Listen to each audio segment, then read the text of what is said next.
Hello, Namaste. Welcome back again in our YouTube channel Telugu Stock Stories లో ఈ particular వీడియోలో మనం grow IPO గురించి డీటెయిల్గా అనాలిసిస్ అయితే చేయబోతున్నాం. కంపెనీ ఏం చేస్తుంది, ఫైనాన్షియల్స్ ఎలా ఉంది, పియర్ కంపారిజన్ కూడా చేద్దామండి. ఎందుకంటే ఈ బిజినెస్ మోడల్తో ప్రెజెంట్లీ చాలా కంపెనీస్ ఏమో మన ఇండియన్ మార్కెట్లో లిస్టెడ్ ఉంది. పియర్ కంపారిజన్ చేసిన తర్వాత మనకు తెలిసిపోతుందండి ఈ ఐపీఓది వాల్యుయేషన్ హై ఉందా, మీడియం ఉందా, లేదంటే లో ఉందా, ఐపీఓ డేట్స్ అండ్ దాంతోపాటు ప్రెజెంట్లీ జిఎంపీ ఎంత నడుస్తుందండి. అండ్ ఈ ఐపీఓలో మీరు ఎవరైనా పెట్టుబడి చేయాలనుకుంటున్నారంటే లాంగ్ టర్మ్ కోసం చేయాలా లేదా లిస్టింగ్ ఏం కోసం చేయాలా, ఒక్కొక్క పాయింట్ డీటెయిల్గా అండ్ క్లియర్గా అయితే డిస్కస్ చేయబోతున్నాం. సో వీడియోని అయితే మీరు ఎండ్ వరకు చూడొచ్చు. సో ప్రెజెంట్లీ ఇక్కడ మీ స్క్రీన్ మీద చూడండి, Groww 6,632 crore IPO to value firm at $7 billion. Price band వచ్చేసి లోవర్ సైడ్లో 95 రూపీస్ ఉంది అండ్ అప్పర్ సైడ్లో 100 రూపీస్ అయితే ఉంది. అండ్ ఈ ఐపీఓ మన ఇండియన్ మార్కెట్లో November 4th రోజు అయితే ఓపెన్ అవ్వబోతుందండి. సో గ్రో గురించి మీ అందరికీ తెలిసే ఉంటుందండి. ఇది ఒక online investment platform company and ఇది యూజర్కి అలౌ చేస్తుందండి to invest in mutual funds, stocks, ETF, fixed deposit and other financial products including IPOs. ఇది వచ్చేసి 9 years అగోనే ఫౌండ్ అయిందండి 2016లో with goal of simplifying the investment process అండి, particularly for new and first time investors. So మీరు ఎవరైనా grow app use చేసినట్టయితే చూడండి, గ్రోది ఇంటర్ఫరెన్స్ చాలా సింప్లిఫై అయితే ఉంటుందండి. అండ్ ఈ ప్లాట్ఫామ్ వచ్చేసి ఫుల్లీ డిజిటల్ అండి, మొత్తం వర్క్స్ వచ్చేసి పేపర్లెస్ అండ్ ఇది ఒక యూజర్ ఫ్రెండ్లీ ఇంటర్ఫరెన్స్ అయితే ఉందండి గ్రో యాప్ అది. ఇదైతే కంపెనీ గురించి డీటెయిల్స్ ఉండేది. నెక్స్ట్ ఇప్పుడు మనం ఫైనాన్షియల్స్ చూద్దామండి. ఈ మొత్తం డేటా క్రోర్స్లో ఉంది. సో ఇక్కడ మీరు చూడొచ్చు total income 2023 data, 2024 data, 2025 data, so 2025 data and ఇది ఇక్కడ మీరు చూడొచ్చు, ఇది Q1 of 2020 ఫైనాన్షియల్ ఇయర్ 26 అండి. సో మనం ఈ 3 years ఇది ప్రెజెంట్ అయితే మనం total income, net profit and reserves and barring అయితే చూద్దాం.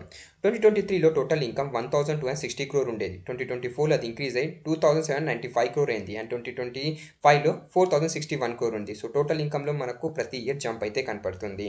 ప్రాఫిట్ ఆఫ్టర్ ట్యాక్స్ ఇక్కడ మీరు చూడొచ్చు, 2023లో 457 crore ఉండేది. 2024లో 805 crore లాస్ అయిందండి. 2025లో ఇక్కడ మీరు చూడొచ్చు 1,824 crore. సో ఇక్కడ 2024లో కంపెనీకి ఎందుకు లాస్ అయిందంటే అది కూడా మీకు చెప్తానండి. బట్ నెట్ ప్రాఫిట్ ఇక్కడ మీరు చూడండి ప్రతి సంవత్సరం అయితే ఇంక్రీజ్ అవుతుంది. ఎబిటా ప్రెజెంట్లీ 2,371 crore ఉందండి with a reserve of 3,251 crore. Barring ఎంత ఉందంటే బారింగ్ వచ్చేసి 351 crore ఉందండి. సో రిజర్వ్స్ ఎక్కువ ఉంది, బారింగ్ తక్కువ ఉంది. సో డెట్ టు ఈక్విటీ 1 కైనా బిలోనే ఉంటుంది. సో ఎందుకు 2024లో నెట్ ప్రాఫిట్ 805 crore లాస్ అయిందంటే దీని వెనకాల ఒక ఇంపార్టెంట్ రీజన్ ఉందండి. అదేంటంటే ఇక్కడ మీరు చూడొచ్చు, Zerodha rival grow revenue jump 119% to 3,145 crore in financial 24. Loss stood at 805 crore అండి. సో ఎందుకు లాస్ వచ్చిందంటే చూడండి, ఇది ఒక యుఎస్ కంపెనీ ఉండేది అండ్ మన ఇండియాలో అయితే ఇది వచ్చిందండి. సో డొమిసైల్ షిఫ్ట్ ఒక ట్యాక్స్ అయితే పే చేయాలండి మన ఇండియన్ గవర్నమెంట్కి.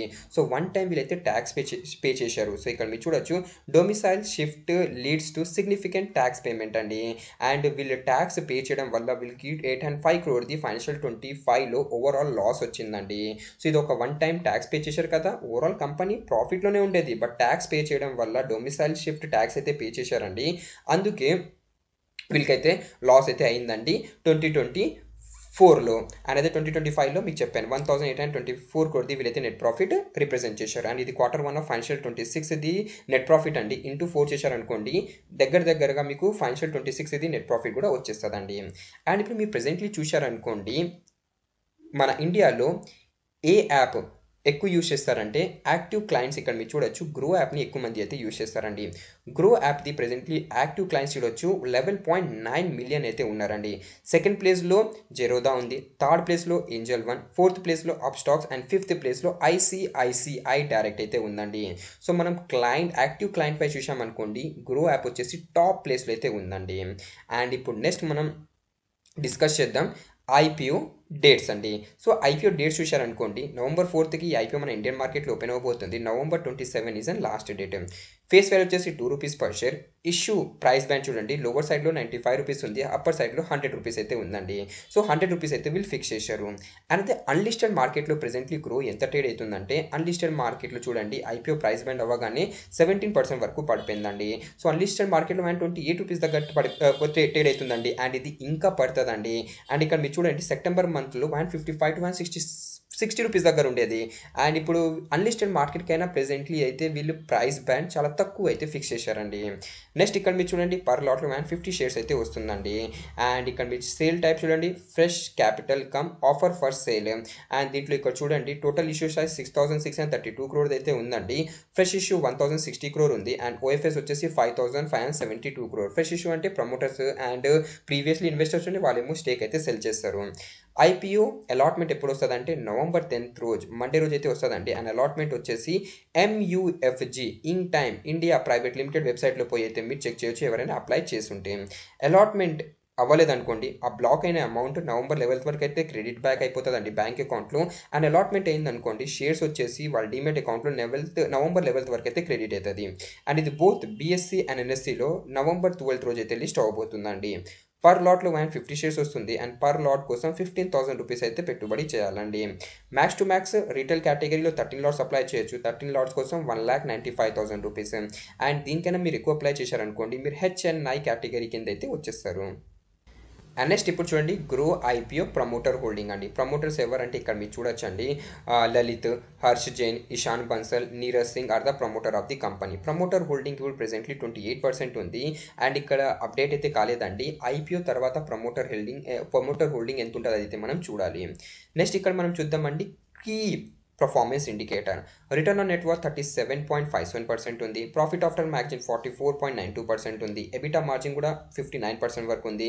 ప్రైస్ టు బుక్ చూశారనుకోండి 11.76 దగ్గర అయితే ఉందండి. And market capitalization 61,735 crores. So market cap wise ఈ కంపెనీ మనం ఒక మిడ్ క్యాప్ కేటగిరీలో అయితే కన్సిడర్ చేయొచ్చు. అండ్ ఇక్కడ మీరు ఈ ఇండికేటర్ని అయితే మీరు నోట్ చేయొచ్చండి. పోస్ట్ ఐపీఓ EPS 2.45 ఉంది. అండ్ PE చూడండి 40.79 అయితే ఉందండి. సో ఈ బిజినెస్ మోడల్తో మన ఇండియన్ మార్కెట్లో ఏ కంపెనీస్ లిస్టెడ్ ఉందంటే ప్రెసెంట్లీ ఈ బిజినెస్ మోడల్తో మన ఇండియన్ మార్కెట్లో చూడండి ఇక్కడ స్క్రీన్ మీద Motilal Oswal, 360 ONE, Nuvama wealth, Angel one, Anand Rathee అండి. అండ్ వీళ్ళ పిఎస్తో మనం కంపేర్ చేసామనుకోండి మార్కెట్ క్యాపిటలైజేషన్ ఏ కంపెనీతో ఎక్కువ ఉందంటే గ్రోది అయితే మార్కెట్ క్యాపిటలైజేషన్ చాలా ఎక్కువ అయితే ఉందండి 61,000. దాని తర్వాత రెవెన్యూ వైజ్ చూశారనుకోండి రెవెన్యూ వచ్చేసి మోతీలాల్ ఓస్వాల్ అండ్ ఏంజల్ వన్కైనా అయితే తక్కువ ఉందండి. అండ్ అదే 361 నువామా వెల్త్ దగ్గర ఉంది. అండ్ ఆనంద్ రాఠీకైనా ఎక్కువ అయితే రెవెన్యూ ఉంది. నెక్స్ట్ PE చూశారనుకోండి PE ఎంత ఉంది మీకు చెప్పాను 40 PE అయితే ఉందండి. అండ్ PE వైజ్ చూశారనుకోండి ఓవరాల్ ఐపీఓ వచ్చేసి కొంచెం హై వాల్యూ అయితే ఉందండి. అంటే వాళ్ళ పిఎస్తో మనం కంపేర్ చేసామనుకోండి కొంచెం హై వాల్యూ దగ్గర అయితే ఉందండి.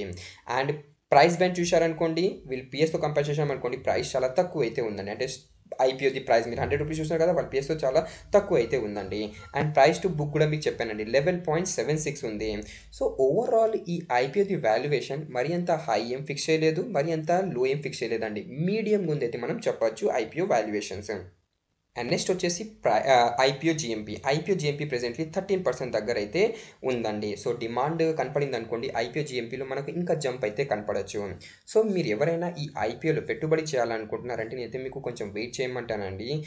యాజ్ ఆఫ్ నౌ చూడండి మార్కెట్ చాలా వోలటైల్గా అయితే ఉందండి. So once market IPO open అయిన తర్వాత నవంబర్ 4th ఓపెన్ అవుతుంది కదా. సో నవంబర్ 5th లేదా 6th ఒకసారి మార్కెట్ కండిషన్ అయితే మనం చూద్దామండి. మార్కెట్ కండిషన్ ఎలా ఉంది దాన్ని బట్టి అయితే మనం డిసిజన్ తీసుకుందాం. అండ్ నవంబర్ 3rd రోడ్ యాంకర్ ఇన్వెస్టర్ది లిస్ట్ అయితే వస్తుందండి. సో యాంకర్ ఇన్వెస్టర్ లిస్ట్ అయితే మనం డెఫినెట్గా చూడాలండి. సో యాంకర్ ఇన్వెస్టర్ లిస్ట్ ఎలా వస్తుంది దాన్ని బట్టి కూడా మనం డిసిజన్ అయితే మనం తీసుకుందాం. బట్ యాజ్ ఆఫ్ నౌ మీరు ఎవరు తొందరపడకండి, మీరు వెయిట్ చేయండి. నవంబర్ 5th రోజు లేదా నవంబర్ 6th రోజు నేను మీకు అప్డేట్ అయితే చేస్తానండి నా రెగ్యులర్ వీడియోస్లో. ఇదైతే గ్రో ఐపీఓ గురించి అప్డేట్ ఉండేది. అండ్ గ్రో ఐపీఓ గురించి మీరేమనుకుంటున్నారు, మీ వ్యూని కూడా మీరైతే కమెంట్ సెక్షన్లో షేర్ అయితే చేయొచ్చు. అండ్ మీరు గ్రో ఐపీఓ గురించి వీడియోని చూస్తున్నారంటే గ్రో ఐపీఓ గురించి ఇదివరకే అప్డేట్ ఉందండి. అండ్ ఇప్పుడు నెక్స్ట్ అప్డేట్ వచ్చేసి భారత్ ఎలక్ట్రానిక్ లిమిటెడ్ మీద ఉందండి. సో భారత్ ఎలక్ట్రానిక్ లిమిటెడ్ మీద ఒక బిగ్ బ్రేకింగ్ అప్డేట్ అయితే వచ్చిందండి. As of now October 31st రోజు అంటే రేపు భారత్ ఎలక్ట్రానిక్ లిమిటెడ్ది Q2 రిజల్ట్ అయితే డిక్లేర్ అవబోతుంది. సో Q2 రిజల్ట్ డిక్లేర్ అవ్వకముందు కంపెనీ వచ్చేసి బోత్ BSE అండ్ NSEలో ఒక ఇంపార్టెంట్ నోటీస్ అయితే అప్డేట్ చేసింది. ఈరోజు మార్కెట్ క్లోజ్ అయిపోయిన తర్వాత డిక్లేర్ చేసిందండి. అండ్ ఇంపార్టెంట్ నోటీస్లో భారత్ ఎలక్ట్రానిక్ లిమిటెడ్ వాళ్ళు ఏమంటున్నారంటే చూడండి కంపెనీ లాస్ట్ డిస్క్లోజర్ ఆర్డర్ రిలేటెడ్గా ఎప్పుడు అప్డేట్ చేసిందంటే అక్టోబర్ 22 రోజు అయితే అప్డేట్ చేసిందండి. అండ్ ఇప్పుడు కంపెనీ ఏమంటుందంటే అక్టోబర్ 23 నుంచి ఇప్పటి వరకు కంపెనీకి 732 క్రోర్ది ఆర్డర్ అయితే దొరికిందండి. సో ఇది ఒక బిగ్ అప్డేట్ అండి. అండ్ డెఫినెట్గా రేపు మీరు BEL స్టాక్ని అయితే మీరు ఫోకస్ చేయొచ్చు. ఎందుకంటే ఫస్ట్ ఆఫ్ ఆల్ కంపెనీకి ఆర్డర్ దొరికింది 732 క్రోర్ది in past 7 to 8 days. And company రేపు Q2 రిజల్ట్ కూడా డిక్లేర్ అవ్వబోతుందండి. సో ఈ టూ ఇంపార్టెంట్ రీజన్స్ వల్ల మీరైతే స్టాక్ని చూడొచ్చండి. సో ఇదే అప్డేట్ ఉంది మార్కెట్ అండ్ స్టాక్స్ రిలేటెడ్గా అండ్ గ్రో IPO డీటెయిల్స్ రిలేటెడ్గా. అండ్ ఐ హోప్ మీకు ఈ వీడియో నచ్చి ఉంటుంది. If you like this video then do subscribe to our channel Telugu stock stories. Thanks for watching and have a nice day.